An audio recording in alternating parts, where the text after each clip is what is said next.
Hello, Darren and Jay. I want to play a game. Sure. What you feel like playing? It's a scary game. Silent Hill or? I don't care. No. It's great, man. You know, the kind in the movies. They did make a solid video game. Right. The ones with the things and the... Like hats, like caps and stuff, like those wool caps? That didn't work at all. Alright, so we'll play a video game.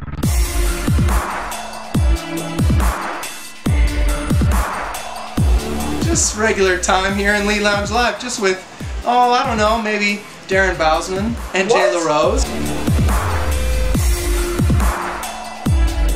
The story of Saw. You did Saw What 2. film? I believe it's called Saw? Saw? Saw 2 Eyes. Saw Saw, yeah. I went to film school, I had come to Los Angeles, been out here for a few years, was unable to afford rent, and I got angry, and I got desperate, and I literally wrote a script called The Desperate, and it was a violent, vicious, horrific, how I felt.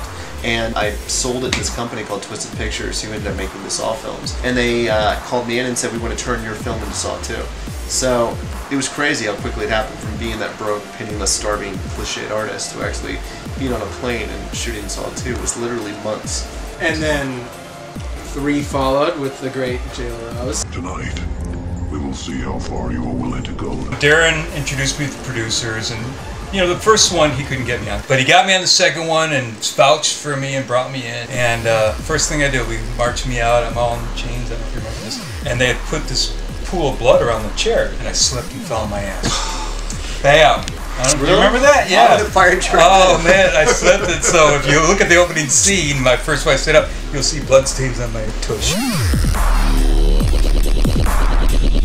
What are your current projects? We're pre-production right now of a movie called Devil's Carnival 2, which is the sequel to Devil's Carnival, which came out last year. Devil's Carnival, it's an interactive kind of experience. When you go to the theater, it's you know, it's crazy. It's a lot of audience participation. It's fun.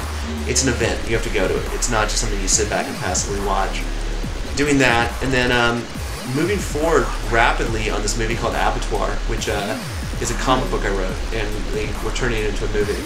And awesome. I can't get into a lot about it, but you've seen some of it. Yeah, it's amazing. It's the coolest thing I've been involved with in a long time. I got to work with Mark Ruffalo a few months ago on a movie called Now You See Me. So that was kind of my giddy moment for this year. You guys are extremely humble, I think. You're very... diva. Yeah. I got my fantasy, so that's why I'm pretty quiet right now. Can we not touch each other for 1 second? Oh, yeah. Wait, I gotta look at the controls. Hold on, don't touch me.